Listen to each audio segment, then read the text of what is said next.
Assalamualaikum warahmatullahi wabarakatuh.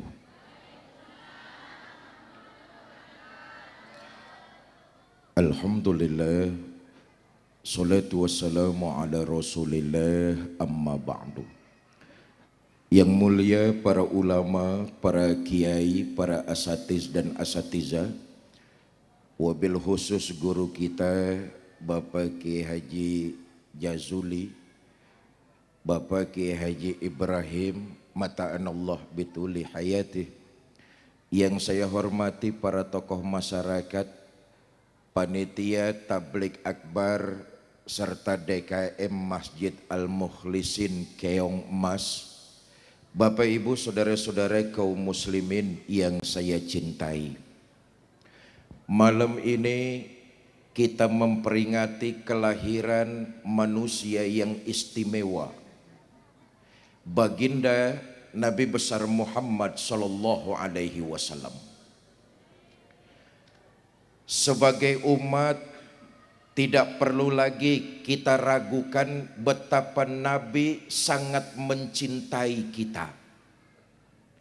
Sejarah mencatat tidak ada seorang pemimpin pun di dunia ini yang cintanya kepada umat dan rakyat dari dunia sampai akhirat kecuali Nabi kita Muhammad sallallahu alaihi wasallam. Umumnya pemimpin-pemimpin sekarang kalau cinta sama rakyat cuma pada saat-saat tertentu saja. Mau pemilu baru cinta sama rakyat, mau pilkada baru dekat-dekat rakyat,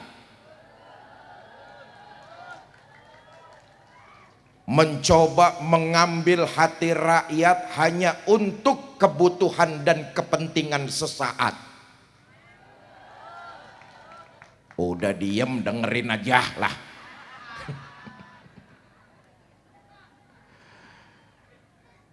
Tapi manusia yang malam ini kita peringati kelahirannya, nggak perlu kita ragukan, nggak perlu kita sangsikan betapa beliau sangat mencintai umat dan rakyat, menginginkan kita agar bahagia dunia dan akhirat.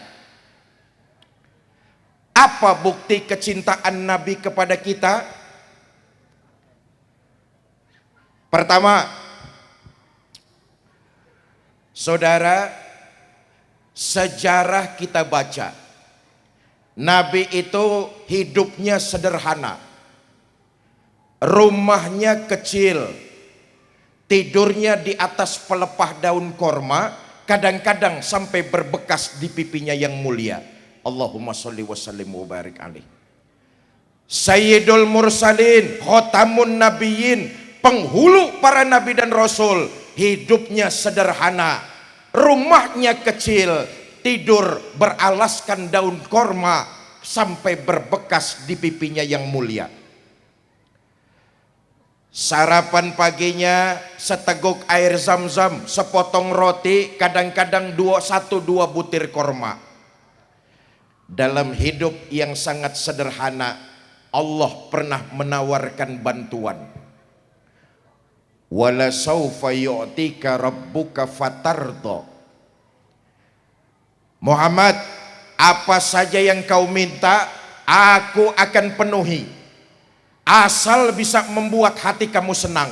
Mau apa Muhammad? Ngomong.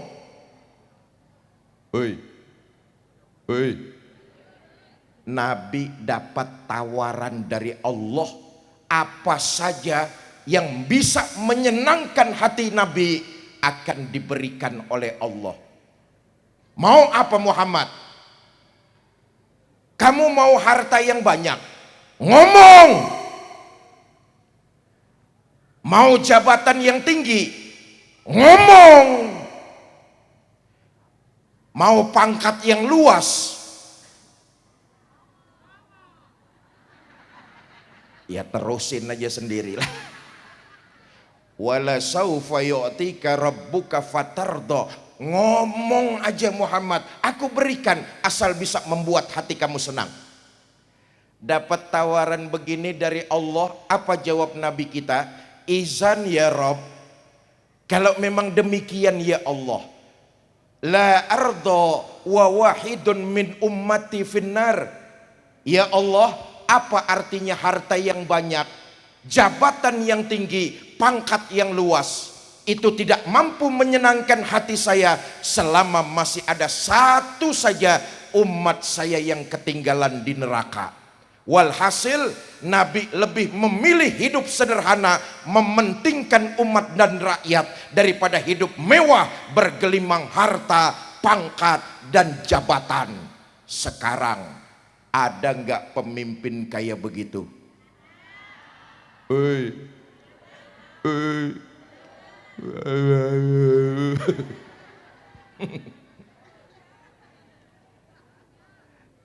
Kita rakyat hanya dijadikan kepentingan sesaat. Suaranya diperlukan kalau mau pemilu dan pilkada. Selesai terpilih, lupa dengan janji. Yang lebih menyakitkan kemudian menghasilkan peraturan-peraturan yang bukan mensejahterakan, ini malah membingungkan rakyat.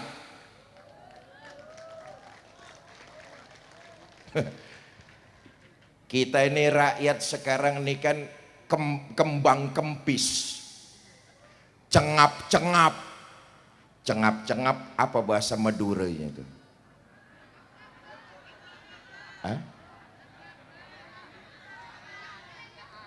Ngak-ngakan.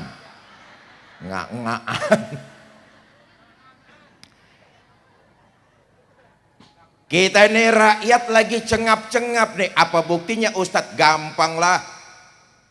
Pengangguran terus bertambah, lapangan kerja susah, nyari duit nggak mudah. Betul apa tidak? Diperparah meroketnya harga-harga kebutuhan hidup. Pak,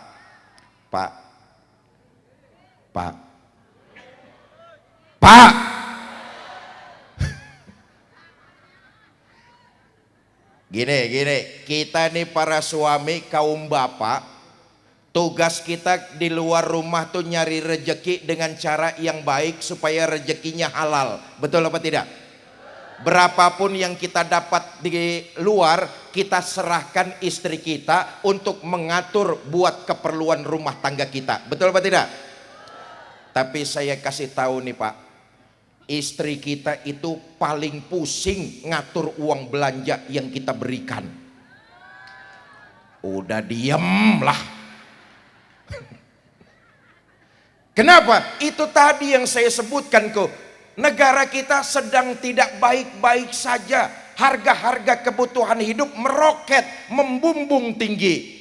Bu, ibu dikasih uang 10.000 sama suaminya, suruh belanja, dapat apa?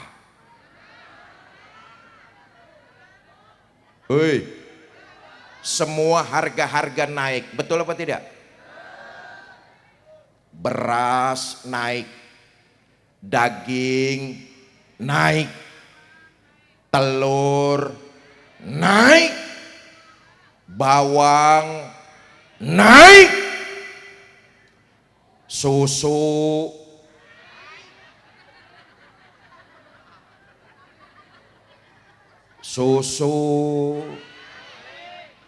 turun.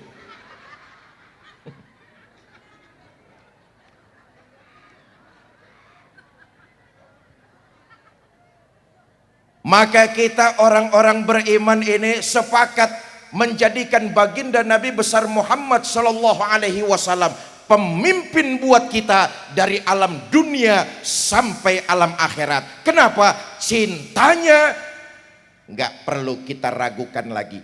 Di dunia Nabi cinta kepada kita, di akhirat Nabi bela kita. Satu riwayat menceritakan ketika umat baginda Nabi sedang berjembat di atas Siratal Mustaqim, Nabi berdiri di tepian mengangkat kedua belah tangan sambil berdoa, Allahumma salim, salim. Ya Allah, selamatkan umatku yang sedang berjembat. Selamatkan mereka ya Allah.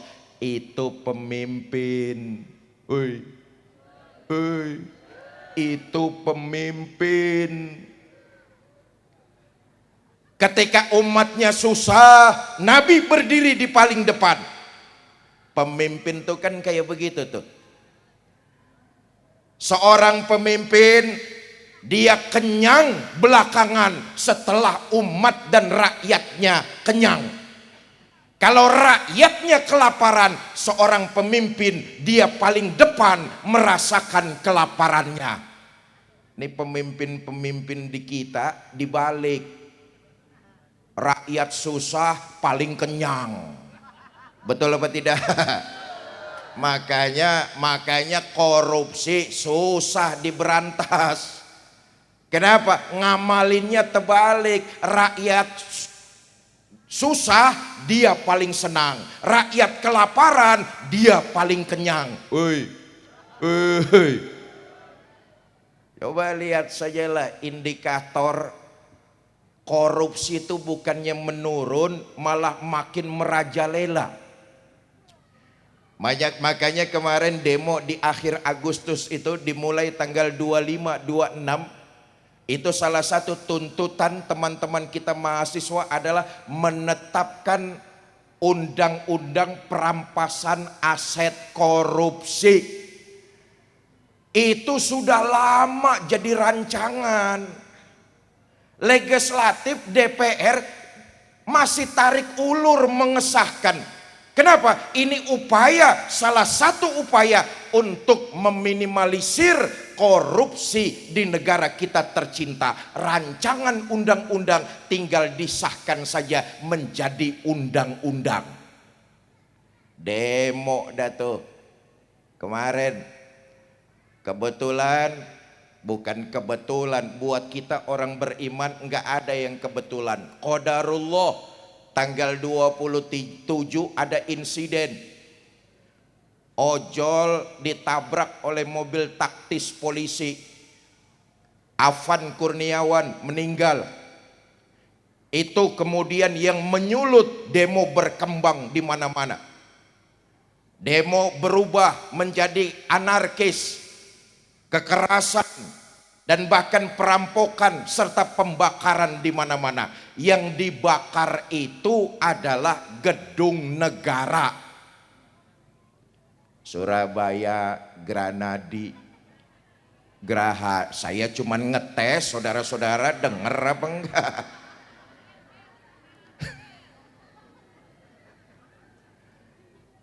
Jakarta, Polda Brimob, Polres Jakarta Timur hangus terbakar. Makassar, NTB, gedung DPRD habis ludes gosong. Di Makassar bahkan korban nyawa 4 orang. Gedung DPRD-nya habis hangus terbakar. Triliunan uang negara habis. Bangun gedung DPRD duit negara.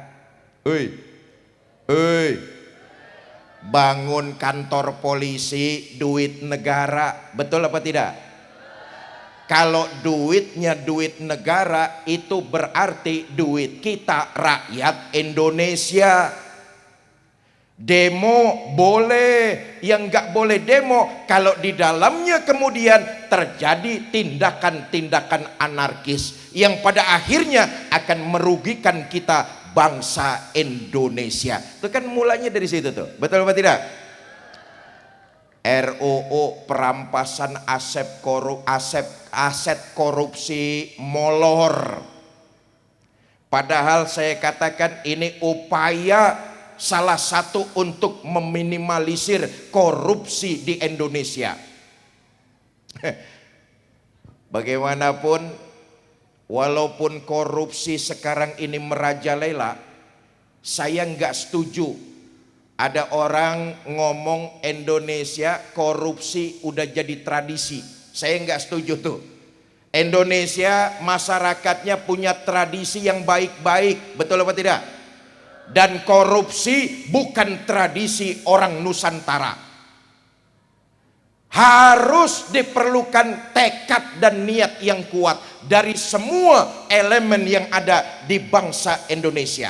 Insya Allah punya harapan besar, korupsi akan segera terkikis di bumi Ibu Pertiwi tercinta kita. Emang soal korupsi ini musuh kita bersama nih. Korupsi di Indonesia persis penyakit kanker ganas stadium 4.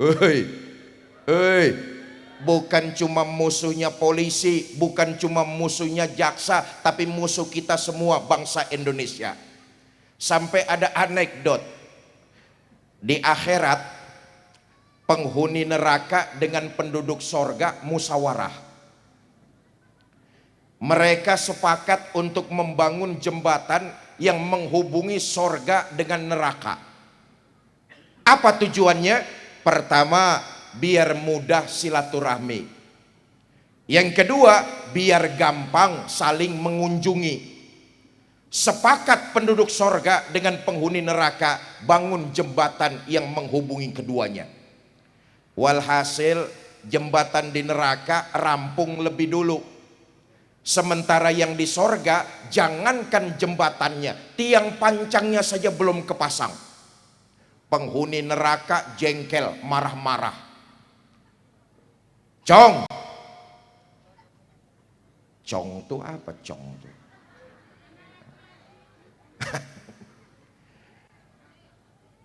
Cong, cepat bikin jembatannya.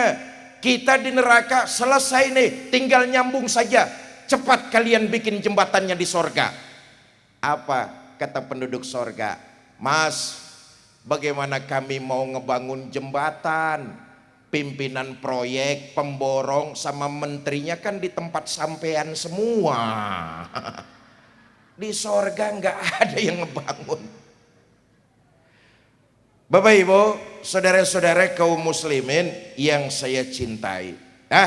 Karena itu kita sepakat junjungan kita baginda Nabi besar Muhammad sallallahu alaihi wasallam, pemimpin kita dari dunia sampai akhirat. Cintanya kepada kita nggak perlu kita lakukan lagi. Jelas ini? Jelas? Yang kedua, selama ini maaf, kita baru pandai ngaku umat Nabi Muhammad. Tiap tahun orang perumahan Bangkalan Indah Nilam bikin maulid. Tiap tahun di Pulau Madura merayakan maulid. Tapi faktanya kita ini baru cuma sekedar pinter ngaku sebagai umat Nabi. Kita baru pinter ngaku cinta sama Nabi. Emang nggak boleh Ustadz kalau ngaku? Boleh, yang namanya ngaku mudah dan murah. Siapapun kita bisa ngaku. Tapi persoalannya di akhirat nanti kita diaku apa tidak sebagai umat baginda Nabi besar Muhammad. Kalau hidup di Bangkalan tiba ngaku itu mudah dan murah, nggak pakai biaya, siapapun bisa ngaku. Betul apa tidak? Saya tanya nih, Bu, Ibu kenal sama Presiden Prabowo Subianto? Ngaku. Prabowo kenal sama Ibu? Kasihan deh lu. Deh, apa bedanya nih kita nih? Ayo kita malam ini muhasabah. Boleh jadi kemana-mana kita menghadiri maulid. Tahun lalu juga kita maulid. Tapi koreksi diri kita, jangan sampai kita hanya pinter ngaku, tapi di akhirat nanti kita diaku apa tidak. Itu yang jadi masalah utama. Nah, bagaimana caranya supaya kita di akhirat nanti diaku oleh umat Nabi? Pertama, Jalankan syariat agama ini dengan totalitas. Tingkatkan kualitas ibadah sholat kita. Bukti kita cinta kepada baginda Nabi, maka sholat kualitasnya kita tingkatkan. Bukankah salah satu indikasi umat baginda Nabi rukaan sujada, mendirikan sholat? Saudara, ibadah-ibadah yang lain Allah turunkan melalui perantara malaikat Jibril, tapi khusus ibadah sholat Allah sendiri yang mengundang junjungan kita baginda Nabi besar Muhammad Sallallahu Alaihi Wasallam melalui Isra dan Mi'raj. Betul apa tidak? Karena itu sholat adalah ibadah yang utama. Nabi diundang oleh Allah untuk melaksanakan perintah ibadah sholat. Dalam satu kesempatan Nabi pernah menyampaikan, awwalu ma yuhasabu bihil abdu yaumal qiyamah as-sholat. Amalan pertama yang nanti di akhirat akan ditanya adalah amalan tentang sholat. Malam ini nih yang hadir di Masjid Al-Mukhlisin Keong Emas nih, ada nggak 50 orang nih yang hadir? Lebih? 100? Lebih? 1000 orang. Campur yang goib di sawah-sawah itu. Ratusan orang yang malam ini hadir maulid, saudara yakinlah nanti semua nih kita di akhirat akan ditanya tentang sholat kita masing-masing. Sampean siapa? Saya Pak. Saya siapa? Saya pengikutnya Nabi Muhammad. Benar? Benar Pak. Baik, kalau sampean ngaku pengikut Nabi Muhammad, ciri pengikut Nabi Muhammad itu mendirikan sholat. Dulu waktu hidup di Bangkalan pernah sholat? Pernah Pak. Berapa banyak? Enggak banyak-banyak Pak, setahun cuma 2 kali. Ada orang sini sholatnya kayak begitu? Ada? Yang mana orangnya? Bapak Ibu, saudara-saudara kaum muslimin, maka yang pertama kalau kita pengen diaku di akhirat sebagai umat baginda Nabi, mendapat syafaat dari beliau, maka mulai malam ini dan seterusnya tingkatkan kualitas ibadah sholat kita. Sholat mau kemana Bu? Oi, mau kemana oi? Sholat bukan cuma sekedar mengerjakan kewajiban, tapi sholat media untuk melakukan perbaikan diri kita. Nah ini kita lihat lagi nih faktanya nih, maaf saudara, berapa banyak di antara kita orang Islam ini yang dalam mengerjakan ibadah sholat cuma sekedar menggugurkan kewajiban, tapi kita nggak mampu menjadikan sholat media untuk melakukan perbaikan. Selesai ibadah sholat, kebaikannya segitu-gitu saja, nggak meningkat. Itu namanya sholat cuma sekedar gugurin kewajiban.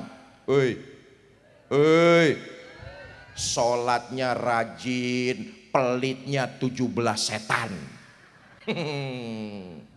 Sholatnya tekun, tapi mulutnya seneng nyakitin hati tetangganya.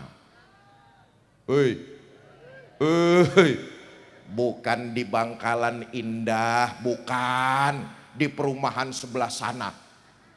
Perumahan sebelah sana tuh orangnya sholatnya rajin-rajin, tapi lisannya, mulutnya cangkem. Cangkem apa cangkem itu?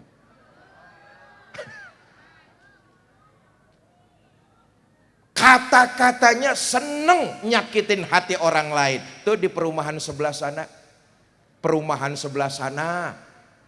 Saya tanya, katanya pindahan dari perumahan sini katanya nih. Ayo kita muhasabah. Berapa banyak di antara kita nih yang sholat cuma sekedar menggugurkan kewajiban saja. Padahal Nabi bukan cuma ngajarin kita, tapi Nabi nyontoin. Nah, kembali ke sejarah nih. Saudara, semua kita sepakat. Nabi sholatnya paling khusyuk. Betul apa tidak? Nabi sholatnya paling sempurna. Nabi sholatnya paling lama kalau beliau sendirian. Nah, ini penting nih. Nabi sholatnya lama kalau sendirian. Kalau berjamaah, Nabi ngajarin kita, iza amma ahadukumun nas falyukhaffif. Kalau kamu diangkat jadi imam, ringankan sholatmu. Kenapa? Makmum di belakang kamu kekuatannya nggak sama dengan dirimu. Betul apa tidak? Ada makmum usianya sudah senja, tua renta, ikut sholat berjamaah. Kalau berdiri terlalu lama, dengkulnya sudah gemeteran. Ada apa enggak? Banyak. Ada makmum ikut sholat berjamaah, selesai sholat sudah janjian mau menerima uang komisi penjualan sawah. Ada apa tidak? Ada. Anak muda janjian sama pacar, ketemunya di jembatan setelah sholat berjamaah. Imamnya terlalu lama, turun hujan lebat, pacarnya hanyut di bawah banjir. Saya kembali. Nabi sholatnya paling khusyuk, rukun syaratnya paling sempurna, sholatnya kalau sendirian paling lama. Kita lihat. Selesai Nabi melaksanakan ibadah sholat, kembali dalam kehidupan bermasyarakat, Nabi jadi manusia yang bermanfaat. Nabi bukan cuma mengajarkan, tapi Nabi mencontohkan. Sholat bukan cuma sekedar arena mendirikan kewajiban, tapi juga media untuk melakukan perbaikan. Orang yang sholatnya berhasil, dia nilai-nilai manfaatnya akan bertambah. Kalau tadi kita sudah melaksanakan ibadah sholat isya, maka sholat isya kita akan lebih kelihatan berhasil atau tidak setelah kita selesai sholat isya, kita melakukan berbagai macam kebaikan. Saya yakin ratusan orang yang malam ini hadir di sini nih, sholat isyanya berhasil semua. Amin. Kenapa?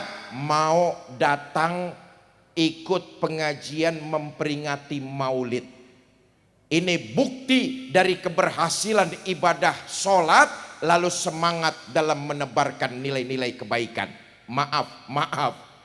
Tadi saya katakan faktanya, kita banyak di antara kita yang mengerjakan ibadah sholat cuma sekedar menggugurkan kewajiban saja. Akibatnya dalam melakukan kebaikan, nilai-nilai yang bermanfaat, kita nggak pernah bertambah nilai-nilai tersebut. Bapak Ibu, saudara-saudara kaum muslimin yang saya cintai, malam ini kita mengkaji, mendalami sejarah kehidupan baginda Nabi. Manusia yang ibadahnya paling luar biasa. Tapi begitu Nabi selesai melakukan ibadah, kembali kepada kehidupan sosial di tengah masyarakat, Nabi mengimbanginya dengan hablum minan nas. Nah, ini penting nih. Bapak Ibu, dalam Islam itu ajarannya tidak berat sebelah. Islam mementingkan nilai-nilai keseimbangan. Ibadah kepada Allah harus bagus, disebut hablum minallah. Tetapi terjemahkan dalam kehidupan sosial bermasyarakat, ibadah kepada Allah melalui sosial kehidupan di tengah-tengah masyarakat. Nah, sekarang kita lihat, saudara, Nabi itu ibadah sholatnya luar biasa. Tapi Nabi mencontohkan kepada kita untuk berbuat baik, indikasi dari sholatnya berhasil. Di sudut kota Madinah ada Yahudi tua buta. Nabi datang ke sana untuk menjadi manusia yang bermanfaat. Ini mencontohkan kepada kita umatnya ini. Sholat yang berhasil, maka dia akan jadi manusia yang lebih bermanfaat lagi. Nabi datang mengunjungi Yahudi tersebut. Apa yang Nabi lakukan? Nabi berbuat baik untuk nyuapin makanan. Allahumma sholli wa sallim wa barik alaih. Kita lihat sekarang nih. Nabi itu aslinya orang Mekah. Betul apa tidak? Ini orang asli orang Madinah. Kampungnya beda, sukunya nggak sama. Tapi karena Nabi sholatnya berhasil, berbuat baik, nggak mandang suku, nggak mandang bahasa. Maaf ya, maaf. Kita nih kalau mau berbuat baik sering pandang bulu, pilih kasih. Ngapain saya bantuin sampean? Sampean bukan keluarga besar saya. Ngapain saya tulungin sampean? Sampean kemarin gak nyoblos saya. Betul apa tidak? Tapi dengan riwayat yang saya sampaikan, Nabi sholatnya paling berhasil. Nabi mencontohkan keberhasilan dengan jadi manusia yang bermanfaat. Walaupun lain suku, walaupun lain bahasa, Nabi datang kepada Yahudi tersebut. Bukan cuma lain suku dan lain bahasa. Nabi itu orang paling beriman. Ini Yahudi kelotokan. Bahkan agama dan keyakinannya pun berbeda. Betul apa tidak? Nabi datang berbuat baik, jadi manusia yang bermanfaat, nyuapin makanan. Lagi enak-enaknya disuapin makanan, ini Yahudi karena dia buta, hanya mengandalkan pendengaran. Dia dengar di depannya ada orang lewat, lalu berdiri pidato. Mas, yang barusan lewat di depan saya, hati-hati kalau ketemu Muhammad. Jangan dipercaya omongannya, Muhammad tukang bohong. Padahal yang lagi nyuapin dia, junjungan kita baginda Nabi besar Muhammad sallallahu alaihi wasallam. Apa Nabi berhenti berbuat baik? Enggak. Nabi terus nyuapin Yahudi tersebut dengan penuh kelembutan. Besok Nabi datang lagi berbuat baik, nyuapin Yahudi tersebut. Lagi enak-enaknya disuapin, ini Yahudi dengar di depannya ada orang lewat, berdiri pidato lagi. Mas, yang barusan lewat di depan saya, hati-hati kalau ketemu Muhammad. Jangan dipercaya omongannya, Muhammad tukang sihir. Nabi nggak berpengaruh, tetap Nabi nyuapin Yahudi tersebut dengan penuh cinta dan kasih sayang. Allahumma sholli wa sallim wa barik. Saya tanya, kira-kira Bapak Ibu yang hadir malam ini masih mau nyuapin apa enggak kalau yang kita suapin caci maki kita? Hah? Suapin aja terus, tapi makanannya campurin racun sedikit tuh. Saya kembali. Orang yang sholatnya berhasil, maka kelihatan dalam kehidupan sehari-hari, dia akan jadi manusia yang sedikit lebih bermanfaat dari sebelumnya. Contoh gampang dalam kehidupan sehari-hari kita. Istri yang sholatnya berhasil, maka dia bersemangat untuk jadi orang yang bermanfaat. Salah satu contohnya, dia akan lebih bisa lagi menghormati dan menghargai suaminya. Itu istri begitu sholatnya berhasil. Bu, lempengan ini ibu-ibu belaga budek nih. Saya ulangi, istri yang sholatnya berhasil, dia akan kelihatan dalam kehidupan berumah tangga lebih bisa menghargai suami dan menghormatinya. Mau kemana-mana izin sama suami, cium tangan suami. Itu sholatnya berhasil tuh. Tadi saya tanya, Bu, waktu mau datang ngaji di sini nih izin gak sama suaminya? cium tangan suaminya,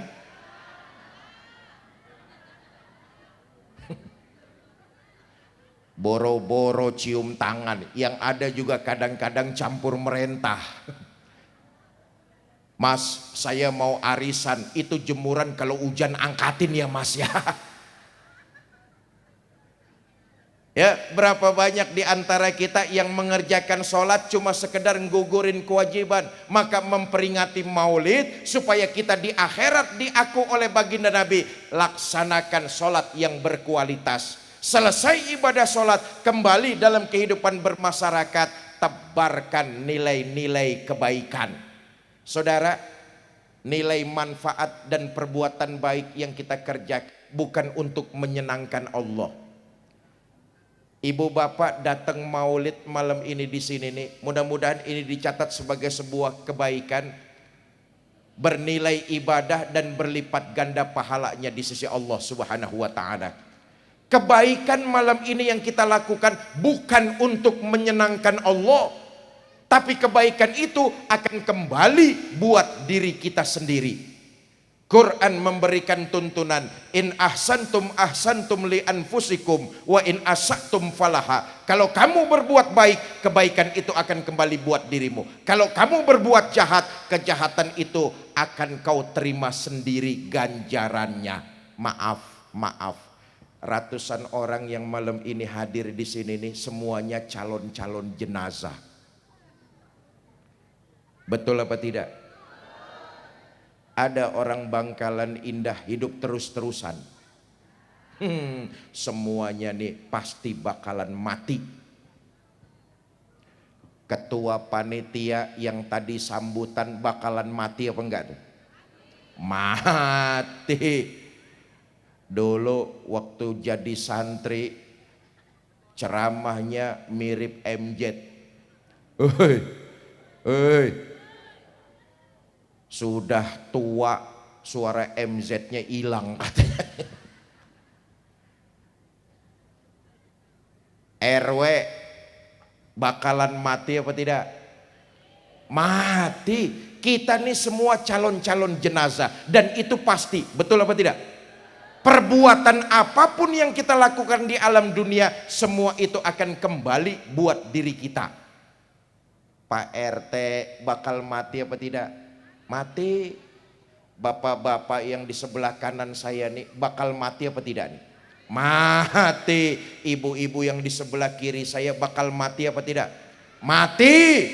Saya yang lagi duduk di sini bakal mati apa tidak? Sentimen tuh. Kata Nabi begini, nanti saatnya akan tiba, malaikat maut akan datang menjemput. Hari itu yang mengantar kamu cuma 3. Allahu Akbar. Kullu nafsin za'iqatul maut. Setiap nyawa yang bernyawa akan pasti mengalami sakaratul maut. Betul apa tidak? Kita ini umat baginda Nabi Muhammad.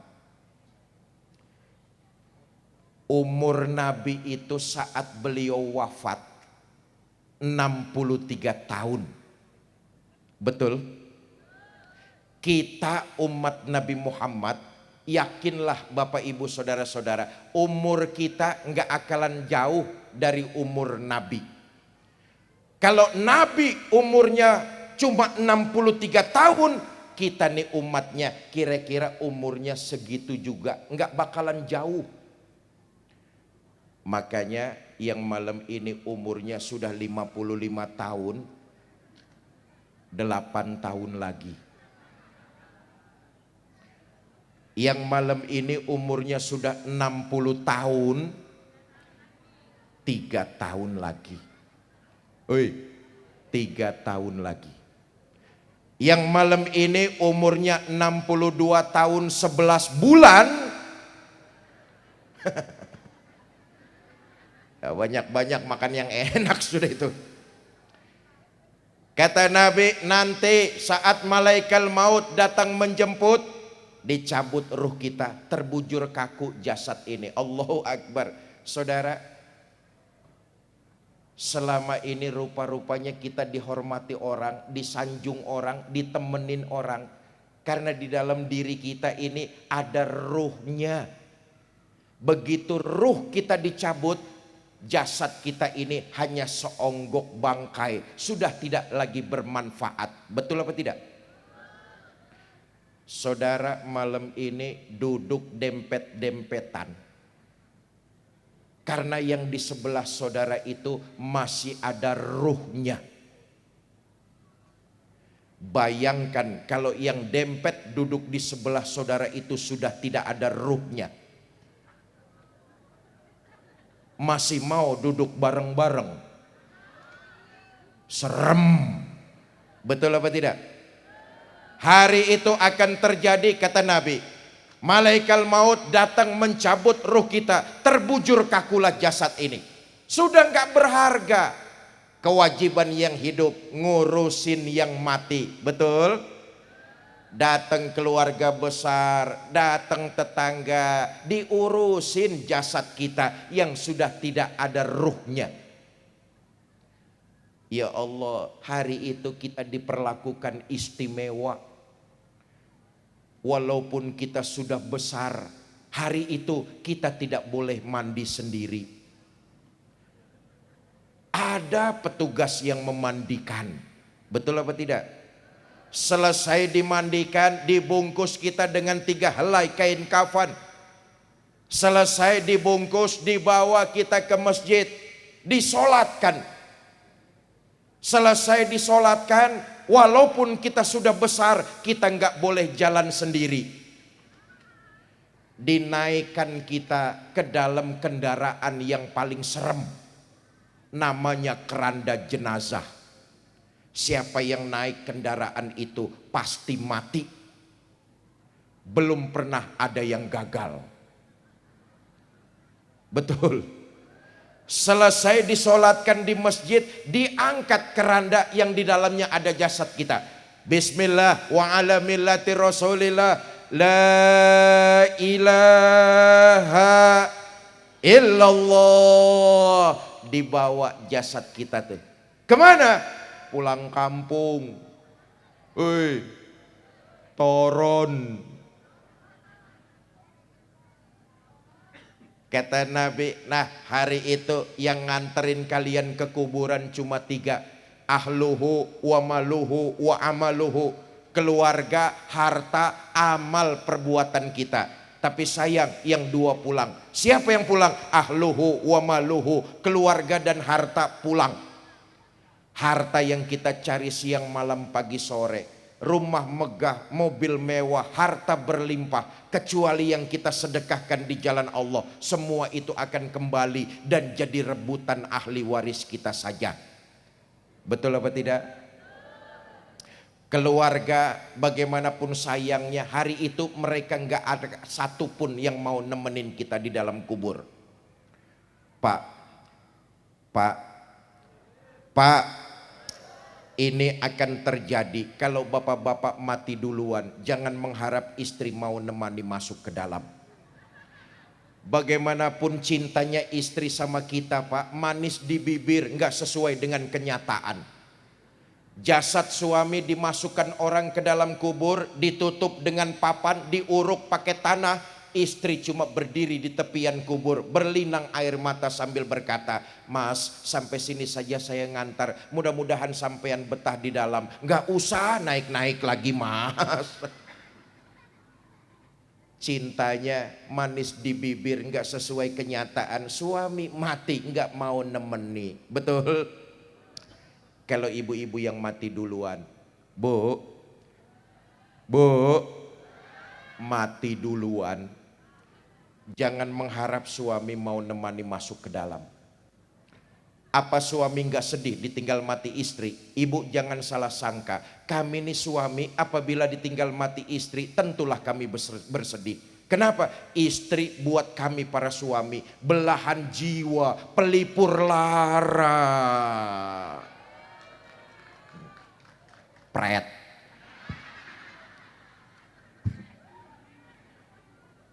Apa suami nggak nangis ditinggal mati istri? Ibu jangan salah sangka, kami suami kalau ditinggal mati istri bercucuran air mata. Mata yang kanan, mata yang kiri melotot nyari mana gantinya ini.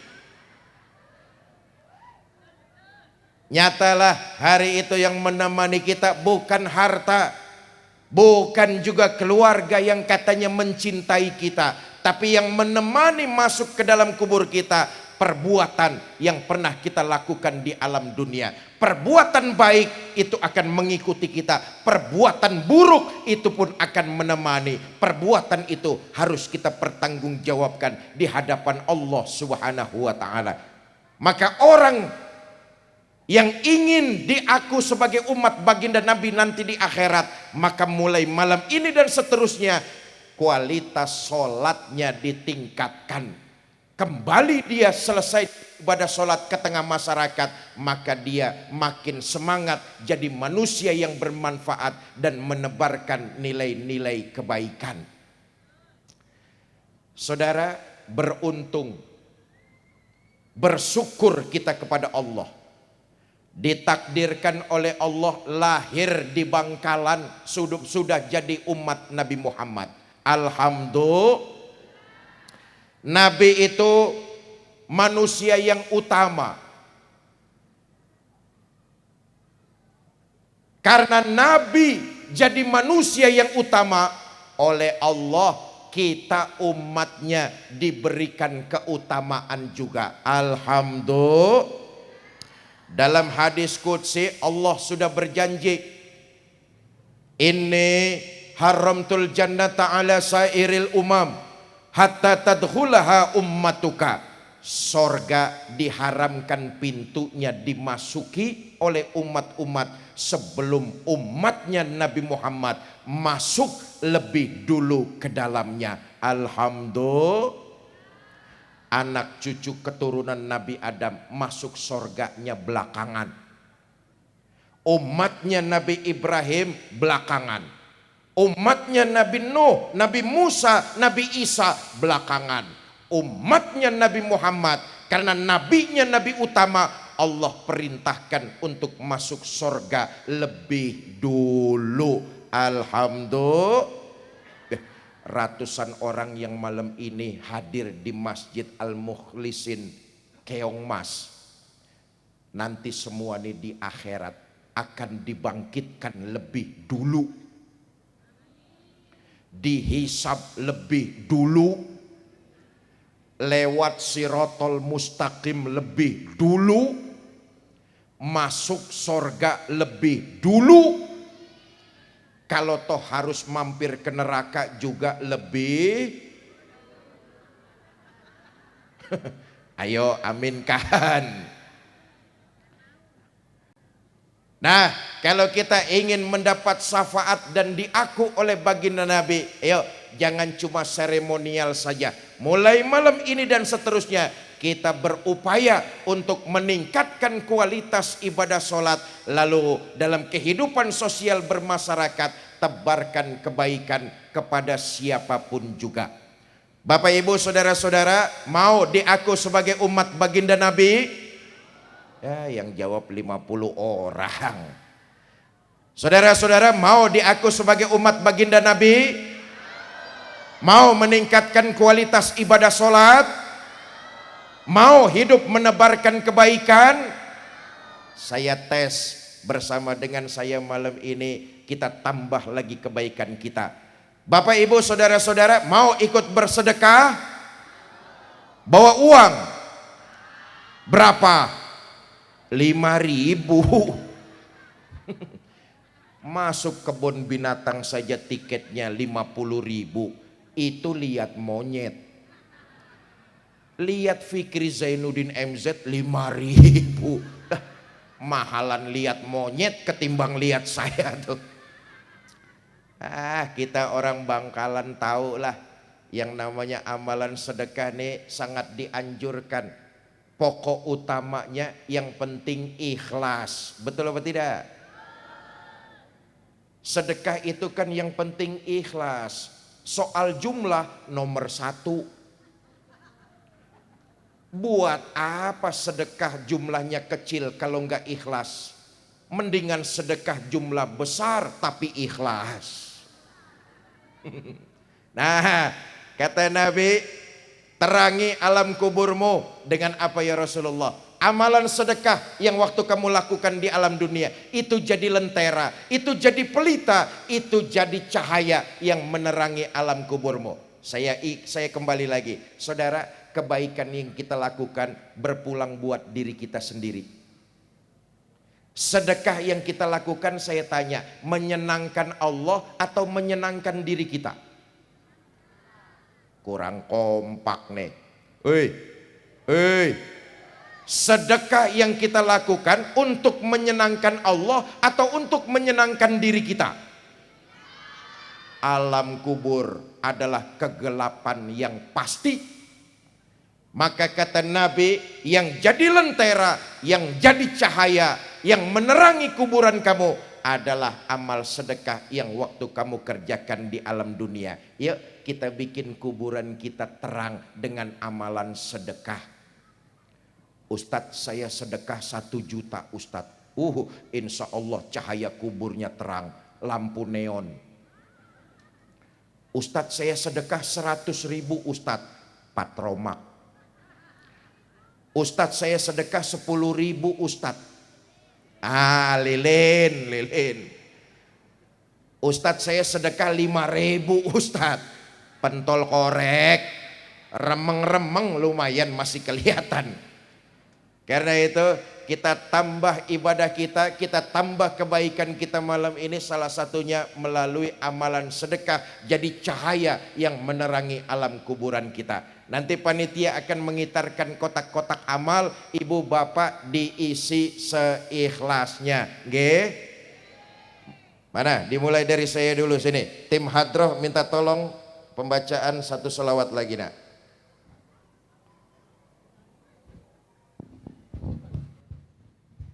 Sallallahu ala Muhammad. Sallallahu alaihi wasallam. Sallallahu ala Muhammad. Sallallahu alaihi wasallam.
Allahumma sholli wa sallim wa barik alaih.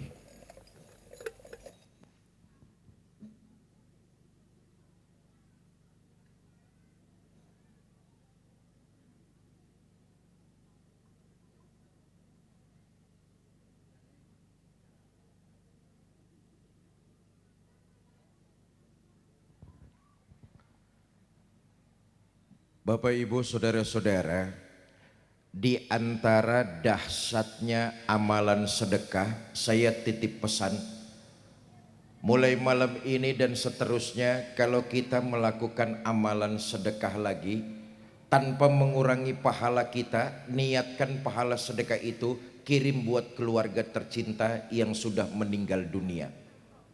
Semua kita pasti punya keluarga, betul apa tidak?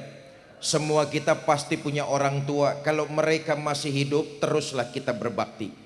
Kalau mereka orang tua kita sudah meninggal dunia, mereka sudah tidak lagi bisa melakukan ibadah. Mereka hanya tinggal mempertanggungjawabkan perbuatannya saja di alam kubur. Yang bisa menyenangkan mereka di alam kubur sekarang ini adalah kiriman doa dan pahala sedekah kita dari alam dunia. Hakul yakin akan sampai kepada mereka, dan mudah-mudahan pahala sedekah yang kita niatkan buat mereka jadi wasilah terbukanya pintu rahmat Allah. Kubur keluarga kita dan orang tua kita Allah jadikan rodhoh min riyadil jannah. Nah, saya terima kasih dengan para tokoh masyarakat yang ada di perumahan ini. DKM Masjid Al-Mukhlisin Keong Mas, panitia tabligh akbar, serta teman-teman dari Yayasan Darud Dakwah. Yayasan Darud Dakwah inilah yang mempelopori saya muter di Bangkalan selama 4 hari untuk safari dakwah sampai Senin malam Selasa besok. Selasa pagi saya harus kembali ke Jakarta. Yayasan ini dipimpin oleh Ustadz Hardi. Kami sedang mengusung satu program, yaitu mencetak 1 juta penghafal Al-Quran. Program ini bukan program hayalan, tapi kenyataan. Kenapa? Kita bangsa Indonesia mayoritas agamanya adalah pemeluk agama Islam. Betul apa tidak? Jumlah penduduk Indonesia 285 juta orang. Islam agama mayoritas, presentasinya 87%. Kira-kira umat Islam di Indonesia 225 juta orang. Dari Aceh sampai Papua termasuk Pulau Madura. Saya tanya, banyak apa tidak? Banyak apa tidak? Kita umat Islam Indonesia kalau mau bergandengan tangan, saling membantu, bahu membahu, maka akan segera terwujud 1 juta penghafal Quran di negara kita tercinta Indonesia. Mudah-mudahan dengan program-program seperti ini Indonesia ke depan lahir 1 juta penghafal Al-Quran, dan salah satu penghafal tersebut mudah-mudahan anak cucu keturunan kita semua. Amin ya rabbal alamin. Sebentar Ustadz Hardi akan menyampaikan sekelumit tentang program tersebut, sambil mengajak kepada kita jamaah untuk ikut berkontribusi dalam mencetak 1 juta penghafal Al-Quran melalui infak dan sedekah. Sekali lagi saya garis bawahi, kalau nanti Bapak Ibu ada yang ingin ikut, maka niatkan pahalanya kirim buat keluarga tercinta yang sudah meninggal dunia. Yakinlah kehidupan kita di masa yang akan datang akan Allah tambah keberkahan untuk diri kita. Kepada Ustadz Hardi, waktu dan tempat saya persilakan.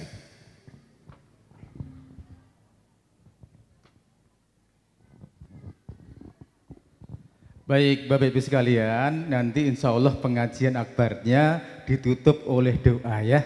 Nah sebelum doa, kami mohon waktu sekitar 10 menit. Jadi 10 menit untuk apa? Untuk memberikan informasi bahwa dalam safari dakwah ini seperti yang kami bilang tadi, bahwa kami ada program, yaitu yang pertama mencetak 1 juta penghafal Al-Quran di seluruh Indonesia.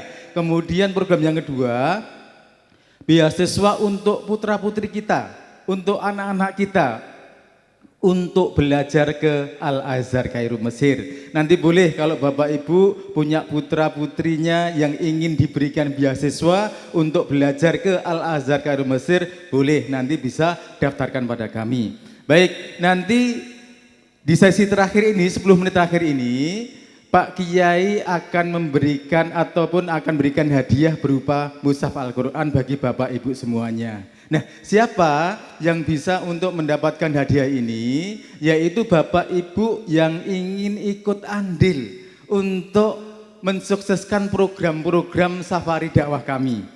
Yaitu program dakwah, kemudian mencetak 1 juta penghafal Al-Quran, dan beasiswa anak-anak kita ke Al-Azhar Kairo Mesir. Nanti kalau ada Bapak Ibu yang berminat, silahkan angkat tangan, maju ke depan sini. Nanti Pak Kiai juga ke sini. Nanti hadiah mushaf Al-Quran akan diberikan oleh Pak Kiai langsung, bukan oleh saya ya. Ini mushaf Al-Qurannya istimewa. Loh, kenapa kok istimewa Ustadz? Ya, karena di dalamnya ada tanda tangan dari Pak Kiai. Nah, nanti kalau Bapak atau Ibu ada yang maju ke depan, kemudian menerima hadiah mushaf Al-Quran ini, sama Pak Kiai didoakan. Semoga sekeluarga jadi ahli Quran. Amin. Masih dapat doa lagi. Doa apa Ustadz? Mungkin Bapak Ibu selama hidup di dunia ini banyak hajat-hajatnya yang belum Allah kabulkan. Nanti minta doa Pak Kiai, minta doa khusus kepada Pak Kiai supaya Allah mengabulkan. Umpama ada Bapak atau Ibu yang maju ke depan, diam-diam lama sakit belum sembuh-sembuh. Kedua orang tuanya atau keluarganya ada yang sakit belum sembuh-sembuh. Nanti minta doa khusus Pak Kiai. Pak Kiai mohon didoakan, kedua orang tua saya sakit, semoga Allah beri kesembuhan. Dan Pak Kiai mendoakan, insya Allah Allah memberi kesembuhan. Atau mungkin ada hajat yang lain. Apa itu Ustadz? Mungkin selama ini banyak hutang tapi belum lunas-lunas.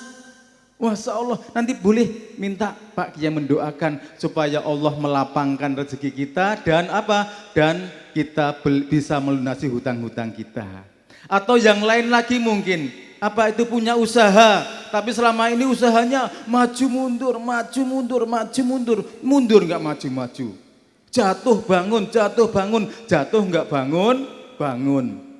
Yang intinya semua hajat-hajat dunia yang belum Allah kabulkan, nanti minta doa khusus ke Pak Kiai supaya Allah mengabulkan. Setelah itu kemudian dapat bonus terakhir yang sangat istimewa yang akan terkenang sepanjang masa. Apa itu?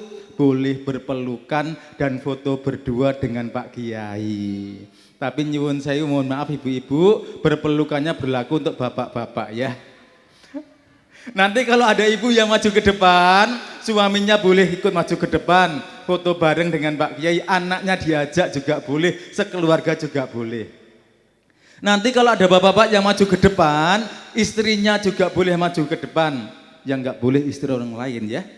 Masya Allah. Baik Bapak Ibu sekalian, Ustadz gimana caranya tadi Ustadz untuk memberikan hadiah mushaf Al-Quran, doa dari Pak Kiai, kemudian bisa berpelukan dan foto berdua dengan Pak Kiai. Caranya ibu-ibu atau bapak-bapak cukup ikut andil untuk mensukseskan program safari dakwah kami. Program dakwah mencetak 1 juta penghafal Al-Quran dan beasiswa putra-putri pelajar-pelajar kita ke Al-Azhar Kairo Mesir. Dengan cara malam hari ini cukup menyisihkan sebagian rezeki dari Allah Subhanahu wa taala sebesar 2 juta rupiah.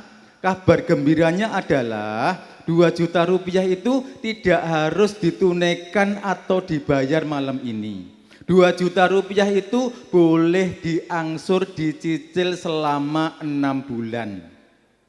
Jadi malam ini tidak perlu menunaikan atau membayar dulu, bayarnya nanti. Boleh dicicil mulai bulan depan boleh, 2 bulan lagi boleh, 3 bulan lagi boleh, atau nunggu mungkin gaji ke-13 ya, turun boleh. Tat masih lama, tat masih setahun, nggak apa-apa ya.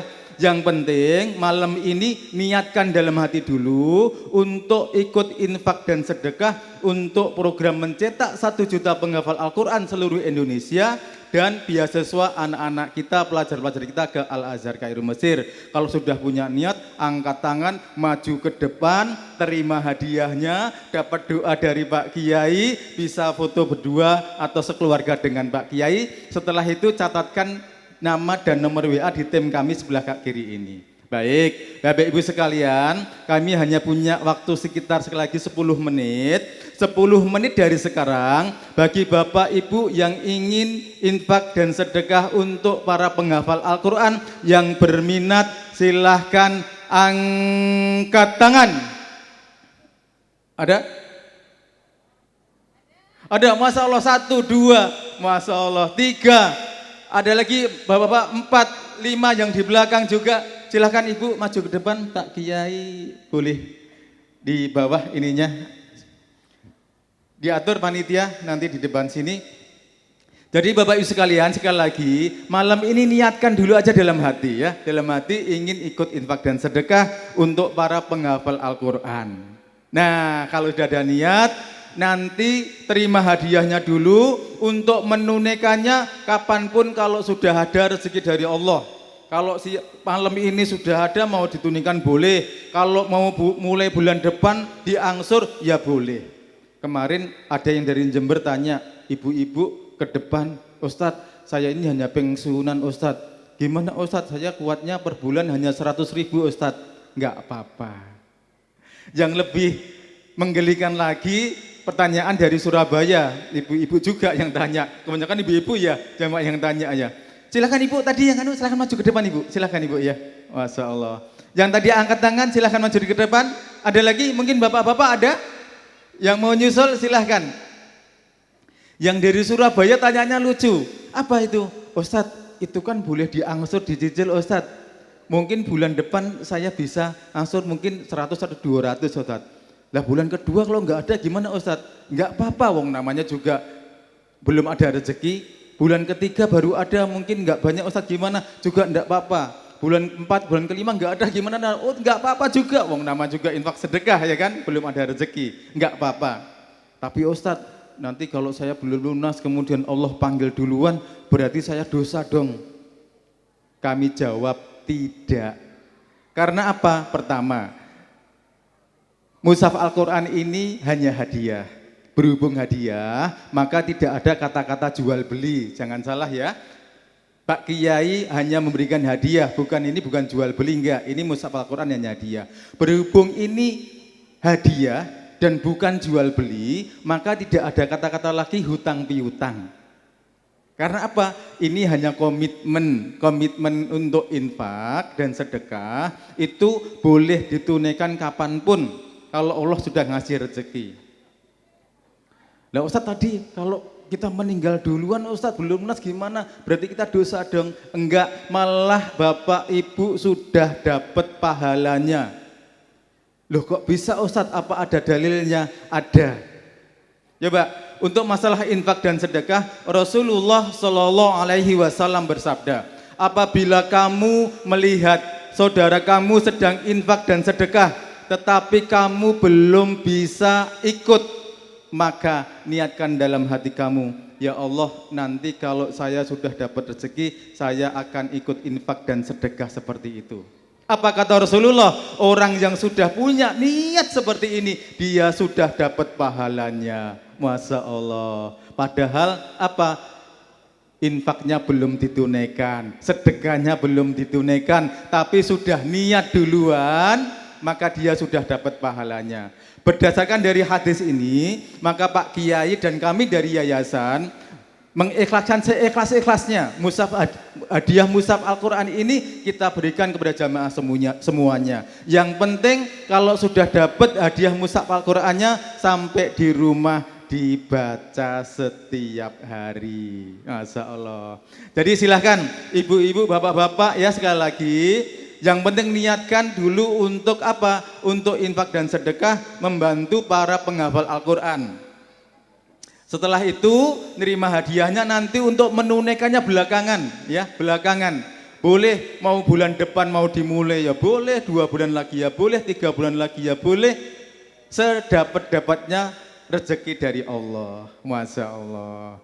Jadi Bapak sekalian, sekali lagi bahwa untuk program kami yang mencetak 1 juta penghafal Al-Quran ini, alhamdulillah kami sudah membina 13 pondok pesantren yang tersebar di seluruh Indonesia. Ada 2 di Sumatera Utara, di Medan, ada di Bandung, ada di Jogja, ada di Solo, ada di Banyuwangi, ada di Lombok. Lombok ini markas kami di Lombok itu.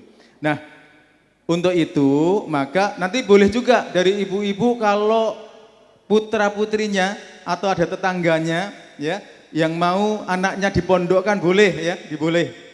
Gratis semuanya full beasiswa. Jadi pondok pesantren yang kami bina ini semuanya full beasiswa dan gratis. Masya Allah. Silahkan nanti ya. Dan kami berharap juga nanti untuk beasiswa yang ke Al-Azhar Kairo Mesir, kami berharap mungkin dari Masjid Al-Mukhlisin bisa mengutus 1 atau 2 anak bisa kami beri beasiswa untuk belajar ke Al-Azhar Kairo Mesir. Syaratnya apa Ustadz? Syaratnya ada 3. Yang pertama, putra putri bapak ibu lulus SMA atau yang sederajat. Boleh SMK, boleh MA, boleh dari pondok pesantren. Yang penting punya ijazah asli. Itu yang penting. Loh itu penting Ustaz? Iya, karena nanti kalau kita mau daftarkan ke Al-Azhar, itu nanti ijazah asli nanti akan kita transit dulu ke dalam bahasa Arab, baru kita kirim ke Al-Azhar. Nah kalau nggak ada ijazah aslinya ya nggak bisa ditransit Pak, jadi gitu. Terus syarat yang kedua, putra putri bapak ibu hafal Al-Quran minimal 15 juz. Syarat yang ketiga atau yang terakhir, putra putri bapak ibu bisa bahasa Arab walaupun baru sedikit-sedikit. Enggak apa-apa. Kalau sudah punya 3 syarat itu, boleh daftarkan pada kami, nanti akan kami seleksi dan akan kami beri pembekalan. Pembekalan di pondok pesantren kami yang ada di Bandung. Jadi pondok pesantren kami yang ada di Bandung ini khusus untuk memberikan pembekalan atau diklat istilahnya 6 bulan sampai 1 tahun bagi pelajar-pelajar yang akan kita kirim ke Al-Azhar Kairo Mesir. Masya Allah. Ustadz kenapa kok perlu pembekalan? Nah ini penting. Karena apa? Karena 1, setahun yang lalu kami itu mendaftarkan 3 santri. 3 santri itu tanpa pembekalan. Nah setelah dites dari Al-Azhar, alhamdulillah yang lolos 1. Tapi alhamdulillah 1 bisa lolos. Berdasarkan dari pengalaman itu kemudian kami menjaring pelajar-pelajar santriwan-santriwati dari seluruh Indonesia. Alhamdulillah bisa terjaring 25 santri. Kita beri pembekalan. Kita beri pembekalan di pondok pesantren kami yang ada di Bandung. 6 bulan, maksudnya Desember tahun 2024, kemudian bulan Mei, itu kemudian dari 25 santri itu, ya, 25 santri itu, kemudian kita saring dulu awal, ternyata yang pantas atau layak untuk didaftarkan ke Al-Azhar 7 santri. Dan alhamdulillah pada waktu bulan Juni Juli kemarin tes dari Al-Azhar, dites dari Al-Azhar langsung Kairo Mesir ya, dari ustadz dari sana, alhamdulillah ke-7-7-nya lolos. Insya Allah tanggal 20 September ini mereka 7 santri ini berangkat ke Al-Azhar Kairo Mesir. Masya Allah. Jadi Bapak Ibu sekalian memang ini kita persiapkan. Mungkin ada lagi yang tanya, Ustadz kenapa kok harus ke Al-Azhar Kairo Mesir bukan ke yang ke Madinah atau ke Mekah atau ke Timur Tengah yang lain? Karena kami pertama yang jelas ada linknya itu ya ke Al-Azhar dulu. Terus yang kedua karena banyak ulama-ulama kita itu yang lulusan dari Al-Azhar Kairo Mesir. Ada yang jadi pahlawan nasional juga. Kalau yang sudah sepuh sekarang beliau masih ada adalah Buya Quraisy Shihab. Ada juga Ustadz yang viral saat ini, yang bagus saat ini, Ustadz Abdul Somad juga lulusan dari Al-Azhar Kairo Mesir. Masya Allah. Jadi Bapak Ibu sekalian, jadi nanti silahkan kalau dari jamaah dari sini ingin agar putra putrinya bisa diberi beasiswa untuk belajar ke Al-Azhar Karum Mesir, boleh nanti daftarkan pada kami. Baik, Bapak Ibu sekalian, waktu tinggal 6 menit, silahkan. Ada ya lagi yang mau nyusul? 6 menit. Jadi seperti apa yang Pak Kiai tadi aturkan bahwa niatkan untuk infak sedekah ini berupa diberi hadiah mushaf Al-Quran ini, niatkan untuk kedua orang tua kita yang sudah meninggal mungkin, atau saudara kita, atau leluhur kita yang sudah meninggal. Niatkan untuk beliau-beliau, insya Allah pahalanya sampai. Baik, Bapak Ibu sekalian, sisa waktu 6 menit. 6 menit dari sekarang, Pak Kiai juga menyediakan hadiah mushaf Al-Quran yang lain, yang lebih cantik, kecil ya, tapi cantik ya. Ini juga sama, ada terjemahan juga, ada tanda tangan Pak I juga. Ini bagi Bapak Ibu yang ingin infak sedekah sebesar 1 juta rupiah. Sama, bisa diangsur, dicicil selama 6 bulan. Silakan, bagi Bapak Ibu yang mau infak sedekah 1 juta ada? Silakan maju di depan. Ya, 1 juta boleh, 2 juta boleh, tinggal pilih ya. Ustadz, ini selama ini Allah sudah ngasih rezeki saya banyak Ustadz, saya ikut yang 2 juta, silahkan.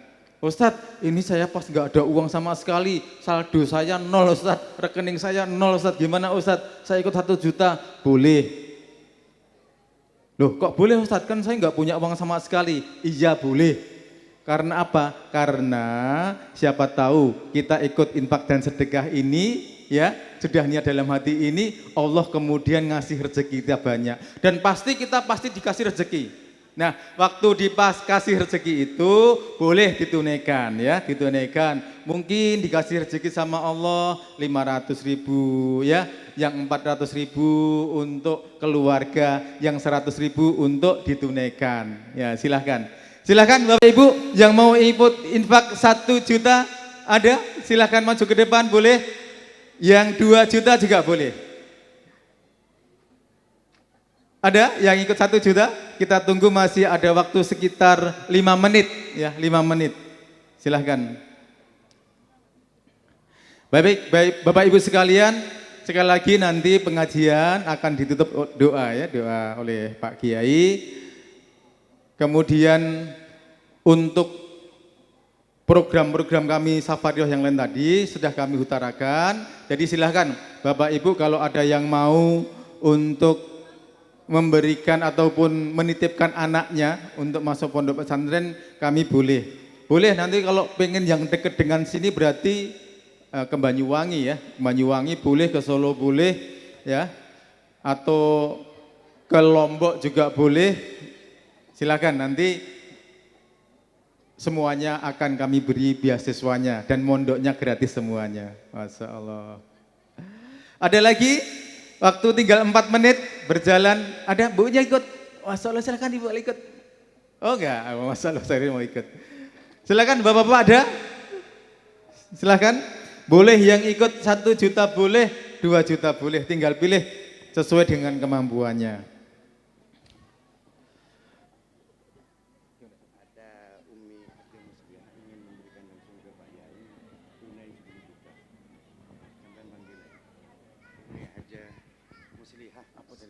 Toko Sinjai, warung Sinjai.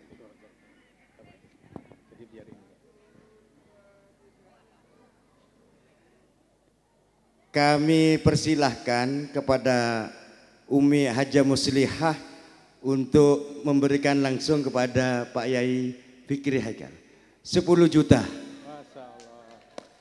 Mudah-mudahan Sinjai tambah jaya ke depan, keluarganya semakin sehat.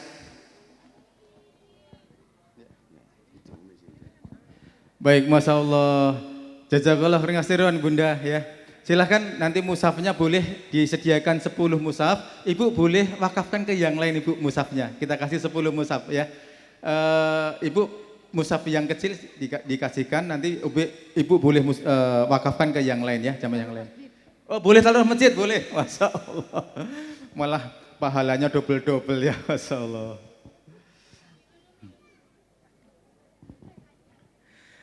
Baik, Bapak Ibu sekalian, Alhamdulillah untuk program kami ini, jadi program mencetak 1 juta penghafal Al-Quran ini, sebenarnya program ini dulu pernah disematkan oleh almarhum Syekh Ali Jabir.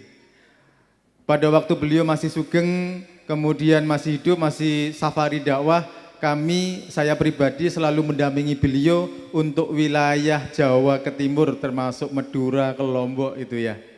Qadarullah Allah panggil duluan, maka cita-cita beliau ini kami sebagai murid-muridnya meneruskan.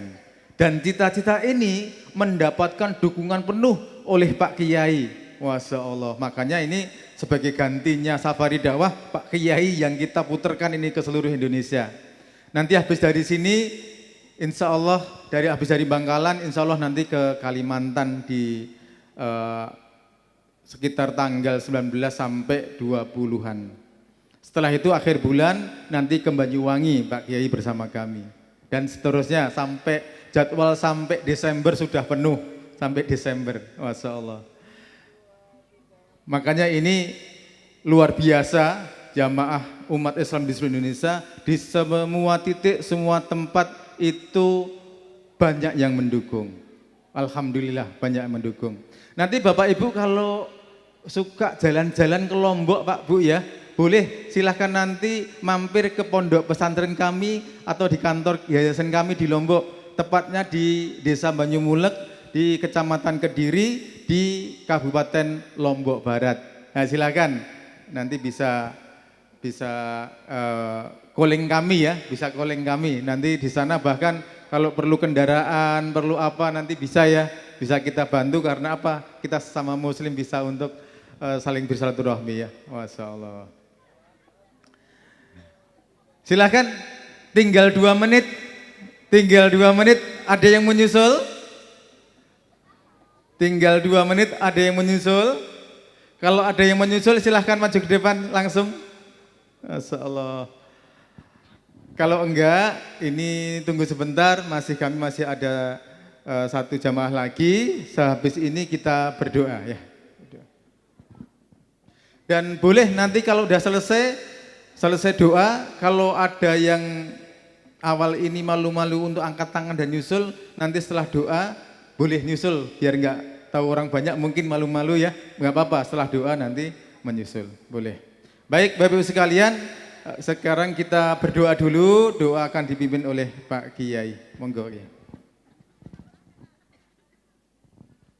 Bapak Ibu, banyak keluarga kita tadi yang ikut bersedekah, karena itu kita bacakan suratul Fatihah.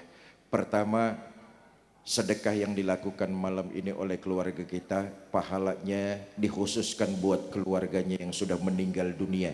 Mudah-mudahan sedekah ini jadi wasilah terbukanya pintu rahmat Allah, kubur keluarga mereka Allah jadikan roh min riyadil jannah. Yang kedua, sedekah ini jadi wasilah buat penjagaan keluarga.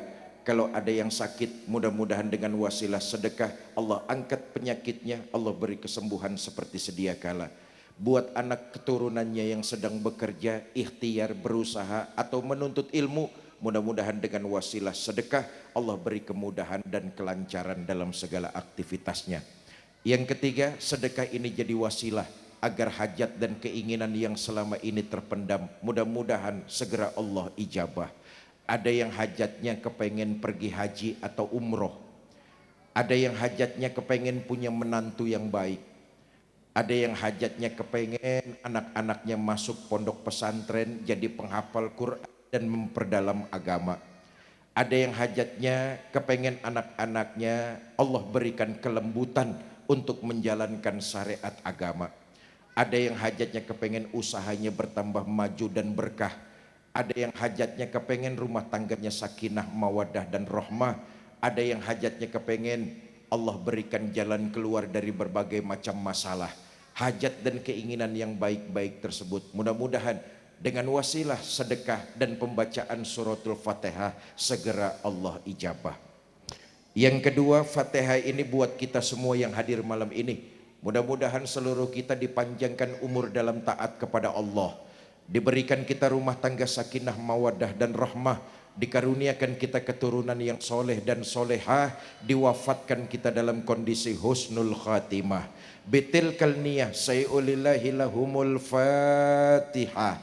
A'udzubillahi minasyaitonirrajim. Bismillahirrahmanirrahim. Alhamdulillahirabbil alamin arrahmanir rahim maliki yaumiddin. Iyyaka na'budu wa iyyaka nasta'in. Ihdinas siratal mustaqim. Siratal ladzina an'amta 'alaihim. Rabbighfir lana wa liwalidayna amin. Astaghfirullahalazim. Allahumma salli wa sallim wa barik ala sayyidina Muhammad wa ala alihi wa sahbihi ajma'in. Allahumma ya muyassir kulli asir, yassir alaina kulla asir, fatafsirul asir alaika yasir. Allahumma man la yahtaju ilal bayani wa tafsir, hajatuna ilaika kathir, wa anta alimun biha wa basir. Allahumma gfir lahum warhamhum wa'afihim wa'fu anhum waj'alil jannata maswahum wa akrim nuzulahum wa wasi' madkhalahum wa nawir kuburahum birahmatika ya arhamar rahimin. Rabbi gfir lana wa liwalidayna warhamhuma kama rabbayana saghira wa li jami'il muslimina wal muslimat mu'minina wal mu'minat al ahya'i minhum wal amwat. Rabbana atina fid dunya hasanah wa fil akhirati hasanah wa qina azabannar. Wa sallallahu ala sayyidina Muhammad wa ala alihi wa sahbihi wa sallam wa akhiru da'wana anil hamdulillahi rabbil alamin. Ini saja yang dapat saya sampaikan, mudah-mudahan ada manfaat, lebih kurang saya mohon maaf. Wallahul muwafiq ila aqwamit thoriq. Assalamualaikum warahmatullahi wabarakatuh. Waalaikumsalam warahmatullahi wabarakatuh. Berakhir sudah Bapak Ibu pengajian akbar kita malam hari ini dalam rangka memperingati Maulid Nabi besar Muhammad SAW. Saya mewakili tim Safari Dakwah Ya Haji Fikri Zainuddin MZ dan Yayasan Cinta Darul Dakwah Lombok. Apabila dalam pengajian malam hari ini kami ada khilaf kata yang tidak berkenan di hati Bapak Ibu semua, kami mohon maaf yang sebesar-besarnya. Untuk itu kami mewakili selagi dari tim Safari Dakwah dan Yayasan mengucapkan banyak terima kasih. Wassalamualaikum warahmatullahi wabarakatuh. Kami kembalikan kepada MC.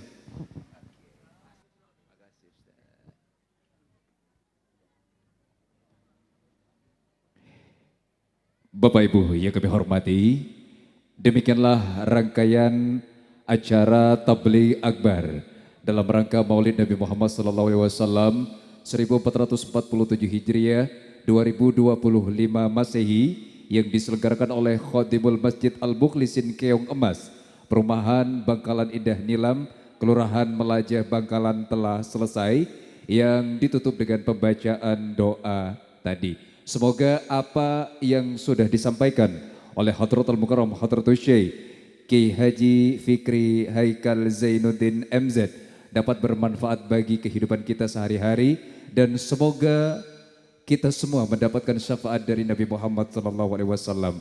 Mewakili seluruh panitia sekaligus Khatibul Masjid Al-Mukhlisin Keong Emas mengucapkan terima kasih atas kehadiran, bantuan tenaga ataupun pikiran sehingga acara ini dapat terlaksana dengan baik dan lancar, insya Allah penuh dengan barokah. Berikut juga mohon maaf apabila ada hal-hal yang kurang berkenan. Wallahul muwafiq ila aqwamit thoriq.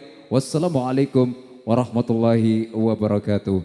Allahumma salli ala Muhammad wa ala ali sayyidina Muhammad.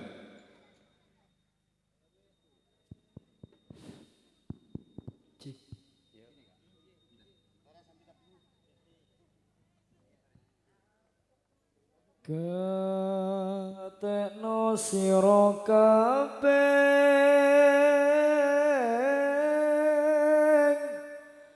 rikala jamane Nabi, sahabat tabi'in lan para wali, iku ngake ngaji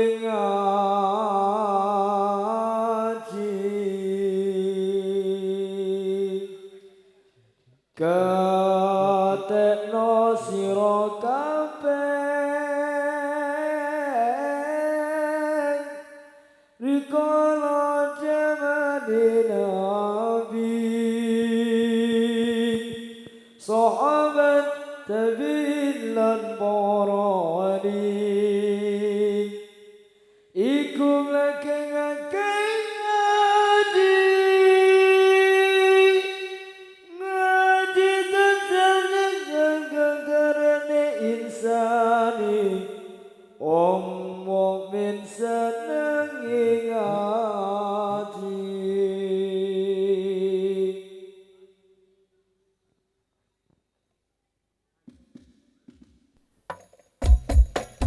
Sallallahu alaihi Muhammad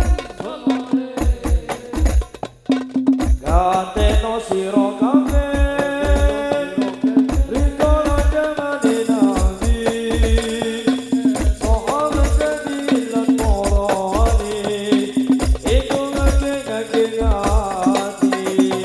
gateno siro kabeh rikala jamane nabi sahabat nabi lan para wali iku ngake ngaji dan jadi kekereng insani wong mukmin senenge ngaji kiri cokot koyo kiri cokot koyo kiri cokot koyo kiri cokot koyo kiri cokot koyo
Bambang wis lagi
Jaga